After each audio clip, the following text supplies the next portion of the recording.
Welcome back to Amateur Sister.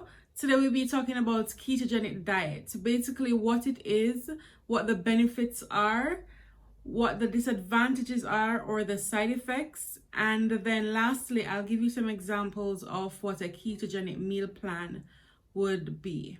So stay tuned.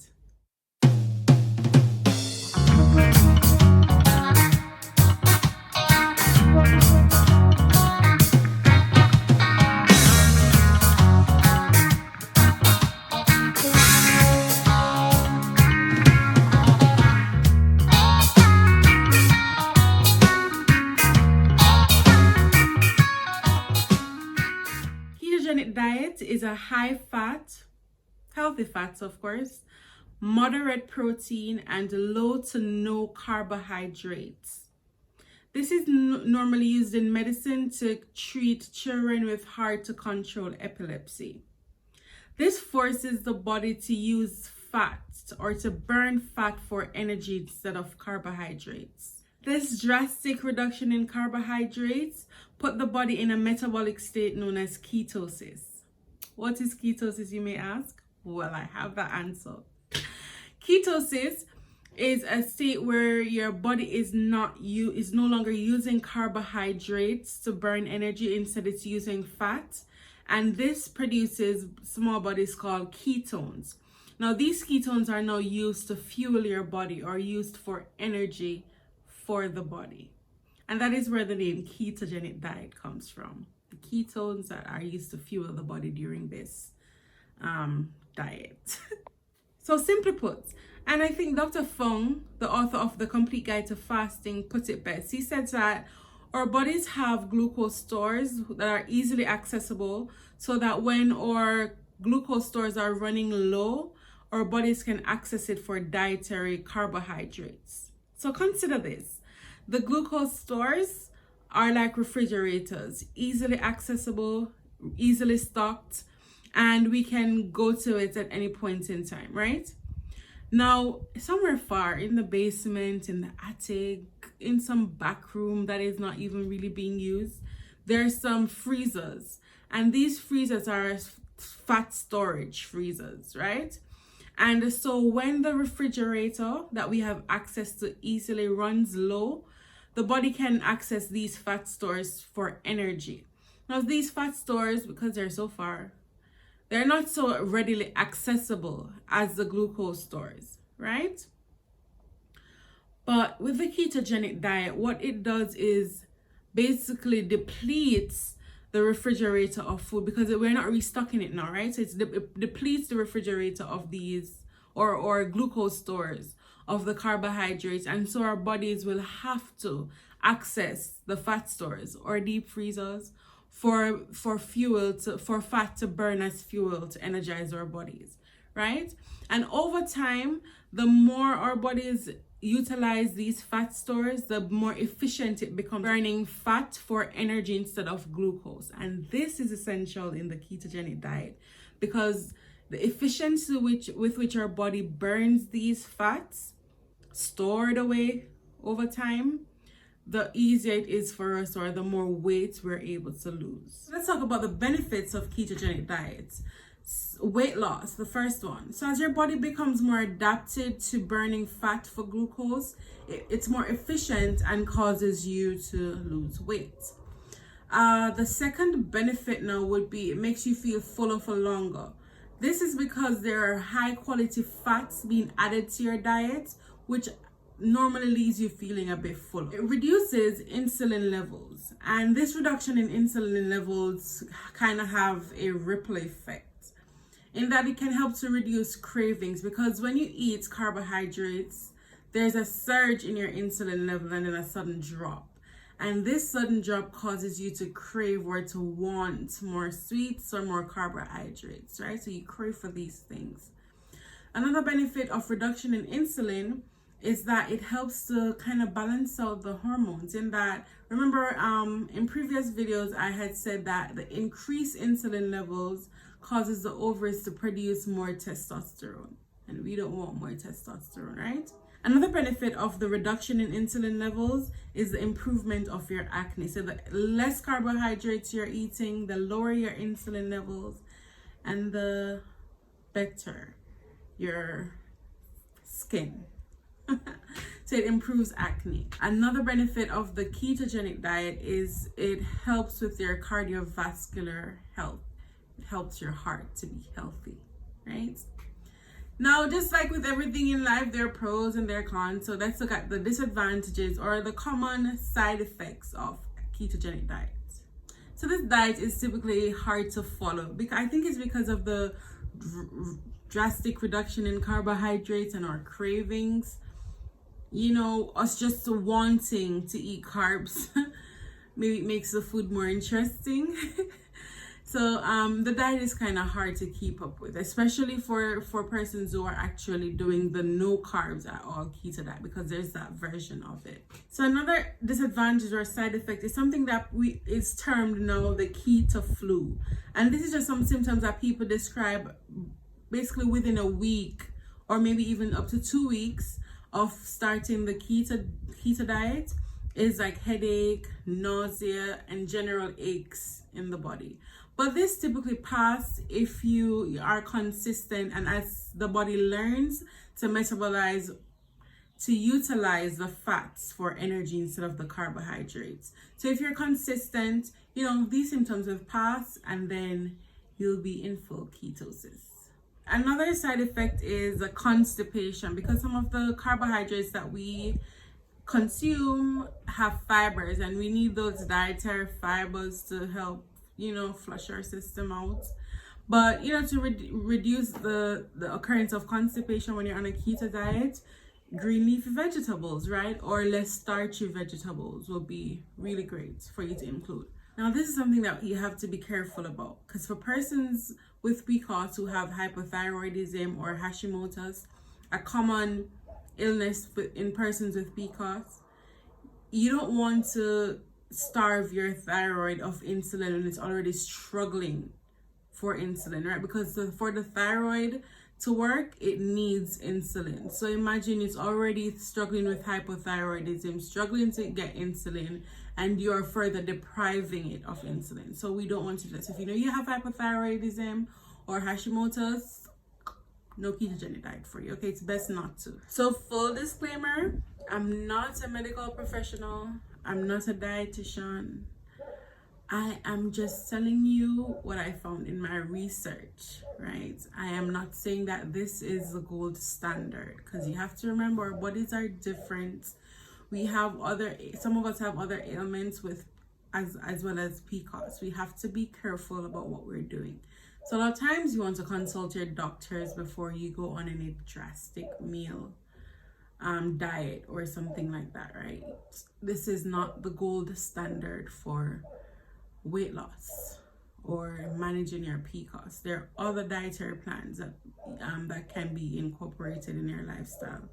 So you have to ensure again that you choose the best thing for you based on the type of PCOS that you have and the other additional stuff if you do have additional medical problems. Capiche? Capiche? So some foods that you can eat on your keto diet are like avocado, eggs, chicken, turkey, high-fat fish like tuna, salmon, sardine, mackerel, and herring, red meats. Remember, everything in moderation. You don't want to overdo it. It's not because it says it's a high-fat, low-carb, or no-carb and moderate protein diet that means you're going to overdo it. Everything in moderation, right? So there are certain cheeses like cheddar cheese, feta cheese, parmesan, mozzarella that you can use to make your food interesting. You can drink almond milk, oils that you should use: coconut oil, almond oil, avocado oil, extra virgin olive oil. They recommend grass-fed beef, but I don't know how we're gonna find out if they only feed grass to the cows. We'd have to ensure that we buy it from those organic stores. Cha-ching. So nuts, macadamia nuts, sesame seeds, chia seeds, pumpkin seeds, almond nuts, peanuts. You can also eat peanut butter or almond butter. I don't know what it said, but it exists. Green leafy vegetables, tomatoes, celery, kale, squash, cauliflower, zucchini. So those are stuff that we can eat. And you don't want to use condiments that are high in, that's very sweet. You know, the condiments that you use to make your food more interesting. You don't want to have those ones that are quite sweet or high in sugar content. So you can be creative with your meal plan, right? You can eat 3 times a day, snack in between, like snack on the nuts, or probably a celery stick, or the asparagus, you know, just those light snacks in between. Drink loads of water. Like, make the effort to drink lots of water. Make every effort to drink 8 glasses of water per day. That works wonders. You know this, right? Be creative with all the food that I've given you. Be creative. Maybe an omelette with say cheddar cheese or whatever cheese you want to use, with like squash or something, or sun-dried tomatoes, or just tomatoes for breakfast. For lunch, you may want to have tuna salad. For dinner, chicken breast or salmon, or whatever fish you're using, with cauliflower and green beans. Use avocado when you have it. Be creative with your meal plan. Put the spices on it that you can use. Yogurt for a snack, you know, the full fat yogurt, because we're trying to eat higher content of healthy fat, but not too much, right? So be as creative as you want with your meal plan. You can find some meal plans online that if you want to follow. When I did the keto diet, what I did was for breakfast, the only thing I had for in the morning was half of a grapefruit and dandelion tea. I got the dandelion tea from Progressive Foods, Proactive Lifestyle, in what's the place called, in Halfway Tree Tropical Plaza. So it's roasted dandelion. I hope it's not blurry. So that's what I normally do for breakfast, because I'm really not a breakfast person anyway. So it's like half of a grapefruit and dandelion tea, and I'll have tuna salad for lunch. And my tuna salad has tuna, kale, lettuce, and I like squeeze lemon juice on it, and egg whites. That's what I had used. And for dinner is always the same.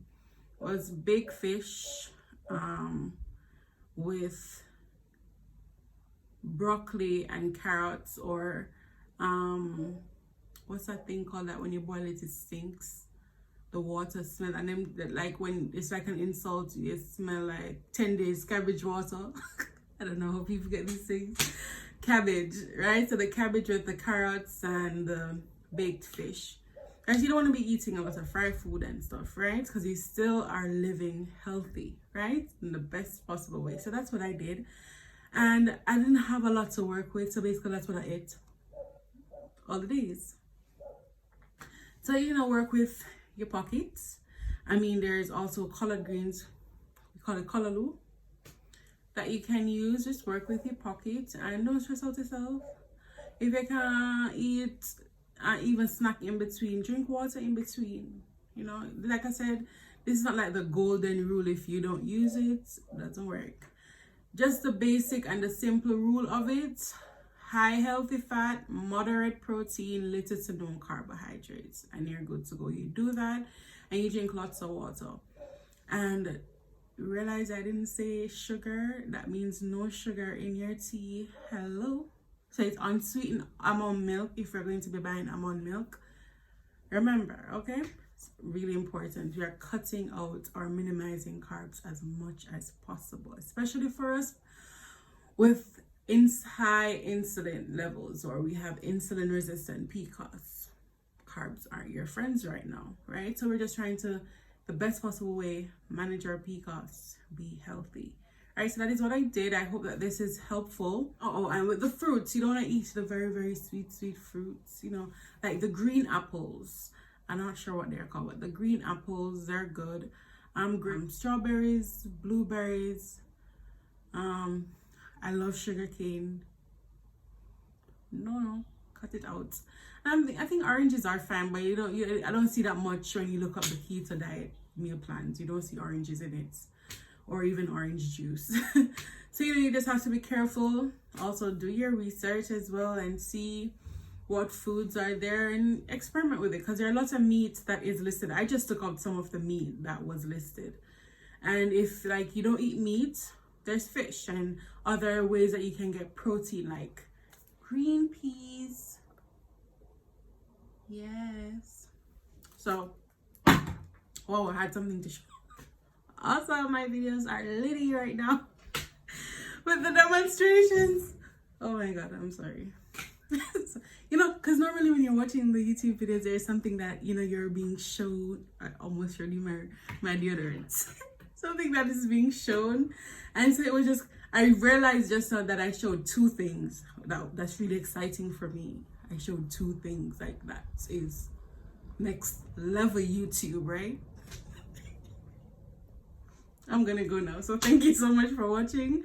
Share this with your friends and family, and I hope that you learned something. Comment below, tell me what you are doing and how you are managing your PCOS. Remember, it's a learning process for all of us, and we're sharing our stories and being there with each other and for each other as we go along. So have a fantastic week. See you on Friday.